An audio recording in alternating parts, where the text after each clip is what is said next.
조선의 아침을 완성한 성종의 기록. 1.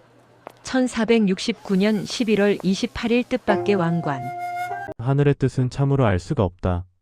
작은아버지이신 예종께서 승하하신 지 채 하루도 지나지 않아 할머니 정의왕후의 명으로 내가 용상에 앉게 되었다. 사실 내 위에는 형님 월산대군이 계시고 예종의 아드님인 사촌 동생 제한대군도 있다. 하지만 할머니와 장인 어른 한 명은 나를 선택하셨다. 13살의 나이에 이 무거운 면류관을 쓰게 되니 어깨가 무겁다. 신하들은 나를 준비된 왕이라 칭송하지만 사실 나는 안다. 나를 왕으로 만든 것은 나의 덕이 아니라 공신들의 치밀한 계산이었음을. 당분간은 할머니의 수렴청정 뒤에서 조용히 때를 기다려야겠다. 2. 1485년 1월 1일 경국대전. 마침내 세상에 나오다. 오늘 기분이 참으로 좋다. 할아버지 세조 때부터 시작되어 작은아버지 예종을 거쳐 나에게까지 이어진 거대한 작업, 경국대전이 마침내 완성되어 반포되었다. 이제 조선은 피와 칼이 아닌 법과 제도로 움직이는 나라가 될 것이다. 유교적 이상 국가를 만들기 위해 홍문관을 설치하고 젊은 학자들과 밤낮으로 토론 경연했다. 훈구 대신들의 잔소리가 귀에 따갑지만 나는 사림의 젊은 피들을 등용하여 그들을 견제할 것이다. 성종이라는 묘가 아깝지 않도록 나는 조선의 키트를 완벽히 매듭 짓고 싶다. 3. 야사 기록 성종의 인간적인 밤.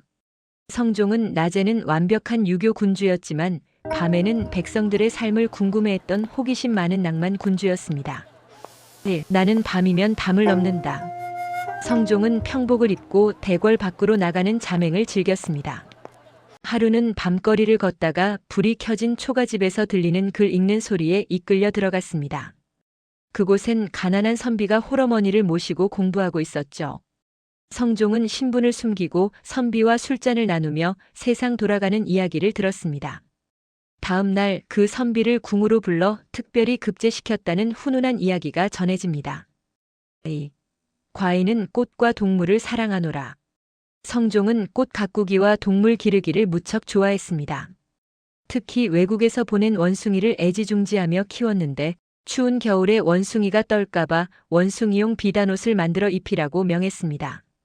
사간원 신하들이 백성들은 헐벗는데 짐승에게 비단을 입히냐며 벌떼같이 일어났고 결국 성종은 씁쓸하게 원숭이 옷을 벗겨야 했습니다. 3. 성종과 패비 윤씨 사랑이 증오로 변한 비극. 성종과 윤씨의 관계는 처음에는 매우 돈독했습니다. 후궁에서 중전으로 윤씨는 원래 후궁이었으나 성종의 첫 번째 왕비이자 한명회의 딸 공혜왕후가 자녀 없이 일찍 승하하자 성종의 총애를 받아 중전의 자리에 오릅니다. 두 사람 사이에서 태어난 아들이 바로 훗날의 연산군입니다. 무려 12명의 부인과 28명의 자녀를 둔 성종은 후궁이 많기로 유명했습니다. 이 때문에 왕비였던 재헌왕후 패비윤씨의 질투가 엄청났습니다. 야사에 따르면 성종이 후궁의 처소에 가려 할 때마다 윤씨가 왕의 얼굴에 손톱 자국을 내는 등 파격적인 부부싸움이 잦았다고 합니다. 성종은 밖에서는 만백성을 다스리는 호랑이 왕이었지만 안방에서는 부인의 질투에 쩔쩔매는 평범한 남편이기도 했습니다. 4. 성종의 주요 업적. 경국대전 완성. 조선의 기본 법전을 완성하여 법치주의 국가의 기틀을 마련. 살인파 등용으로 김종직 등 신진 사류를 대거 등용하여 훈구파의 권력을 견제. 홍문관 설치로 지편전을 계승한 학문 연구기관을 만들어 유교 정치를 실현. 관수관급제 시행으로 지방관청에서 직접 조세를 거둬 관리에게 나눠주게 하여 지방관리들의 수탈을 방지. 역사상 가장 완벽한 체제를 구축했지만 아들 연산군이라는 비극의 씨앗을 품고 있었던 왕성종. 그의 이야기는 조선의 가장 밝은 낮과 어두운 밤을 동시에 보여줍니다. 5.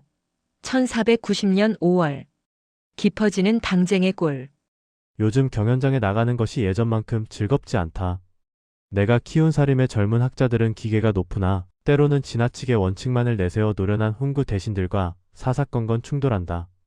내가 탕평을 이루려 노력해도 조정은 이미 서서히 갈라지고 있다. 더욱 나를 괴롭히는 것은 내면의 죄책감이다.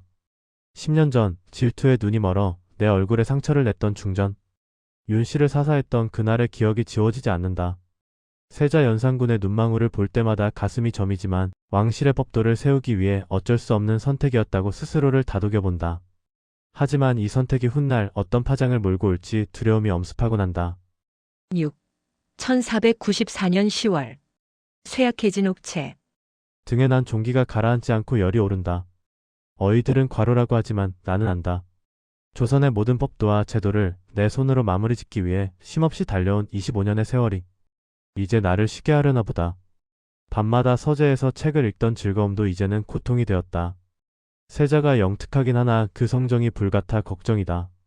내가 다져놓은 이 평화로운 법치 국가를 세자가 잘 이어받아야 할 텐데. 부디 나의 아들이 피해 보복보다는 인의 정치를 펼치기를 간절히 기도한다. 7. 성종의 마지막 순간 1494년 12월 24일.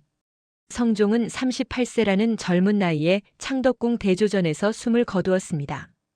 그의 승하 과정은 조선의 시스템이 정착되었음을 보여주는 동시에 인간 성종의 고뇌가 묻어나는 순간이었습니다. 8.